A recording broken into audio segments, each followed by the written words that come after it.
Hey everybody, how's it going? Well, we're out here in the old time cave. It's Friday. That means laundry, some simple chores, and a video. So, with that being said, I'm going to have a little time to enjoy my weekend here.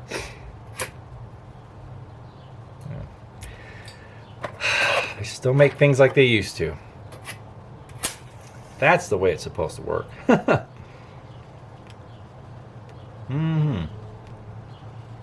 Well, it's getting warm. It's going to be in the 90s today, so I'm not going to spend a whole lot of time out here for that reason. But I thought I'd make a little content for everybody. I have something to share. In my last edition, I, told you guys that I had something I paid a little more than I wanted to for. But it's okay, because it's getting warm in here. Yes, pardon my thinning hair. I usually wear a hat for that reason. But anyways, I'm just self-conscious. Anyways, it came in the mail early. It was expected to come today, but I'm like, it's coming from Arizona. It should be sooner than that. And it was a small town near Phoenix. So I'm like, okay, well, why would it take a week to get here? It did take a week. It came on Wednesday. So that's cool. Anyways, I already have one like it. This is a duplicate, but here's the catch. It's a nice one. And with the other one I have, I'm really considering moving it along. So stay tuned and watch. Some history and good things will be shared. All right, here it is. Without further ado, Dietz No.0 Victor, 1890s. This one has an 1898 Dietz tubular globe. I'll bring it in for a close-up here.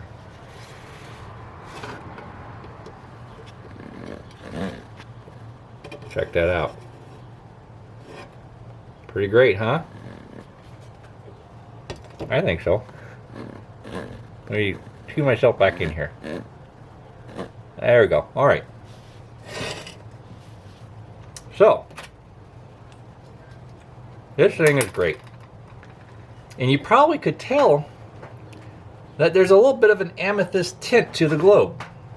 That was a major selling point for me. I like these globes with a very subtle amethyst, because it's legitimate, that someone didn't cook it in an X-ray machine. Now, some people do like the dark purple globes. They do look pretty. I'm not going to say that they don't.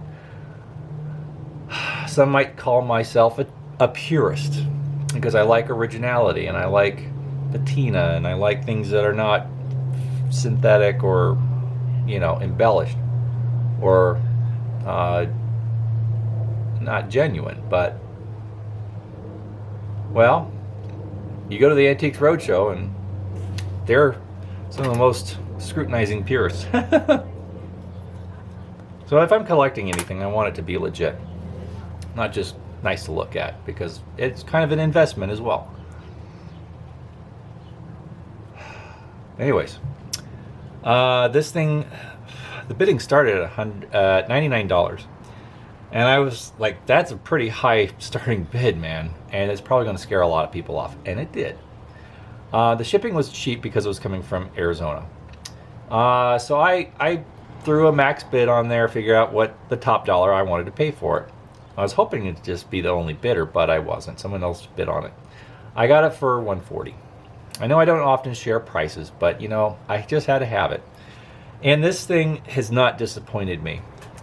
When I got it, I could see how good the patina was. And it's better than it was in the photographs. And this thing is solid.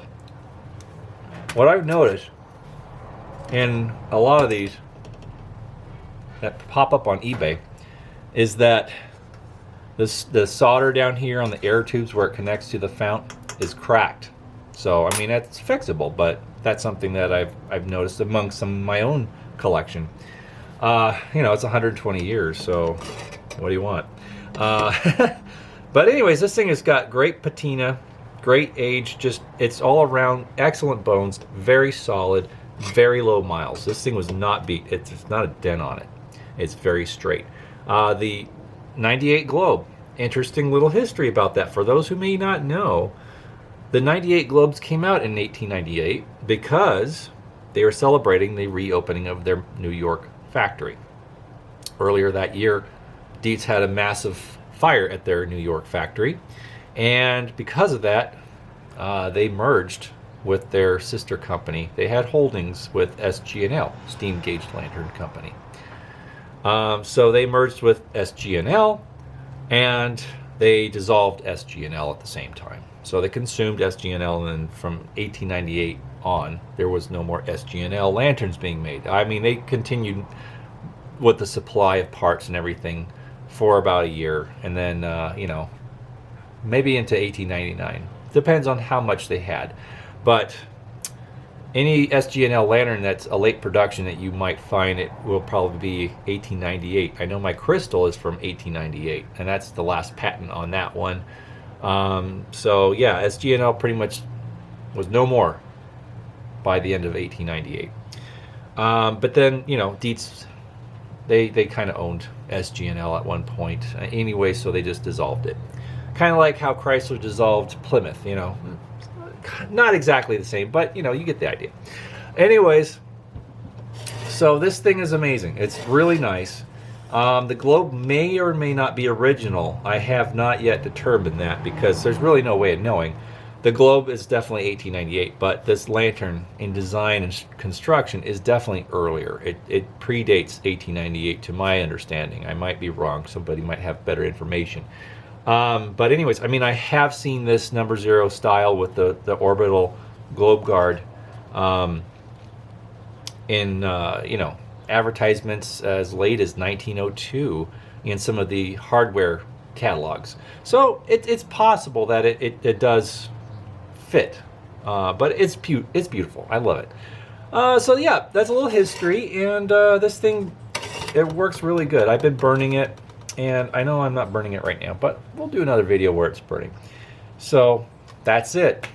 Welcome to the club. So I will be photographing the other lanterns I'm thinking of letting go of, and you'll probably see them on the Tubular Lantern groups on Facebook. So stay tuned. You'll see some. All right, everybody. Have a great weekend, and we'll talk to you guys again very soon. All right. Bye-bye.